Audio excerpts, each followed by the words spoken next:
बिस्मिल्लाहिर्रहमानिर्रहीम। अज़ीज़ तलबा व तालिबात, आज हमारी जमात नहम की क़वाइद व इंशा की चौथी कहानी है कौम की खातिर इसार। प्यारे बच्चों, कहानी है एक था जंगल जिसके एक हिस्से में रीछ रहा करते थे और दूसरे हिस्से में बंदर। एक दिन रीछों के जी में आई कि क्यों ना सारे जंगल पर कब्ज़ा कर लें। चुनांचे उन्होंने बंदरों पर हमला किया और उन्हें मार मार कर भगा दिया और सारे जंगल पर कब्ज़ा कर लिया। बंदरों से उनका वतन छुटा, यानी उन्हें छोड़ना पड़ा। जंगल के फल छूटे और वो हैरान परेशान आवारागर्दी करने लगे, या बिला मकसद घूमने लगे, इधर उधर फिरने लगे। ये हाल देखकर एक बंदर का दिल बहुत कुड़ा, यानी बहुत बुरा हुआ उसका दिल। उसने सबको जमा किया और कहा, मेरी बात मानो, मुझे ज़ख्मी कर दो वो, और जगह जगह से खाल नोच लो और जहाँ से हमें निकाला गया है वहीं फेंक दो, यानी जगह जगह से खाल उतार दो। मैं कुछ तदबीर करूँगा और रीछों की बला से निजात मिल जाएगी, यानी रीछों की जो मुसीबत है उससे जान छूटेगी और तुम्हें अपना वतन वापस मिल जाएगा। बंदर ऐसे गम गुसार मतलब गम बांटने वाला, और इसारमंद यानी कुर्बानी देने वाला, ये गम गुसार और इसारमंद से ये सलूक करना तो ना चाहते थे, मगर आखिर मान गए और उस बंदर को अधमुआ करके डाल गए। अधमुआ लफ्ज़ हमने पीछे भी पढ़ा। अध का मतलब आधा और मुआ का मतलब मरा हुआ, यानी बुरी हालत में आप कह सकते हैं मरने के करीब।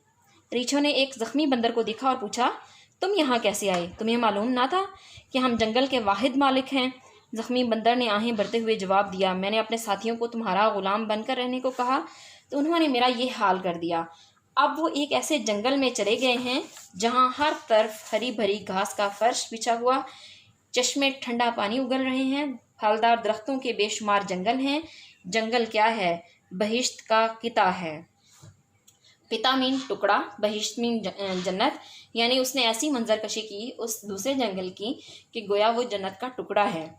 रीछ हरीस तो होते ही हैं, यानी लालची होते हैं बच्चों। हकीकत में तो रीछ शायद ना लालची होते हैं, लेकिन ये एक हिकायत है, कहानी है। तो इसके मुताबिक उन्होंने लिखा है कि रीछ हरीस तो होते ही हैं। उन्होंने कहा, तुम हमें वहाँ ले चलो, हम तुम्हारा इंतकाम लेंगे, यानी बदला लेंगे, और उस जंगल में चैन की बंसरी बजाएंगे। चैन की बंसरी बजाएंगे यानी अमन सुकून से रहेंगे, ज़िंदगी गुजारेंगे, तुम्हारे ज़ख्मों का इलाज भी करेंगे। बंदर मान गया। उन्होंने एक रीछ पर बंदर को लाद लिया और सारे रीछ बंदर की रहनुमाई में चल पड़े। रात भर चलते रहे। एक जगह मामूली कीचड़ थी और उससे आगे गहरी दलदल। दलदल क्या है? जहाँ बहुत ज़्यादा कीचड़, मुसलसल कीचड़ रहने की वजह से ज़मीन नरम हो जाए और उस नरम ज़मीन में कोई भी खड़ा हो तो वो अंदर धंस जाता है। तो ऐसा ही हुआ। उससे आगे गहरी दलदल थी। बंदर ने कहा, इस दलदल से आगे वो जंगल है जिसे जन्नत नज़ीर कहा जाता है, यानी जन्नत जैसा कहा जाता है, जन्नत की मिसाल है वो। तुम बेखतर बढ़ो, यानी बग़ैर खौफ और ख़तरे के बढ़ो और मेरे पीछे चले आओ। रीछ आगे बढ़ते गए और दलदल में धंसते गए, हत्ता कि आखिरी रीछ तक दलदल के पेट में उतर गया।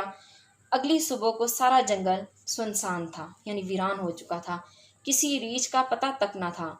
बंदर खुशी मनाते हुए वापस आए और सारे जंगल के मालिक बन गए। एक बंदर का ये इसार सारी कौम का इकबाल बन गया। तो बच्चों, इससे अखलाकी नतीजा ये निकलता है कि आज़ादी कुर्बानी मांगती है, और या फिर हम ये कह सकते हैं एक फ़र्द का इसार सारी कौम का इकबाल बन जाता है। प्यारे बच्चों, इसी के साथ दीजिए इजाज़त। अल्लाह हाफ़िज़।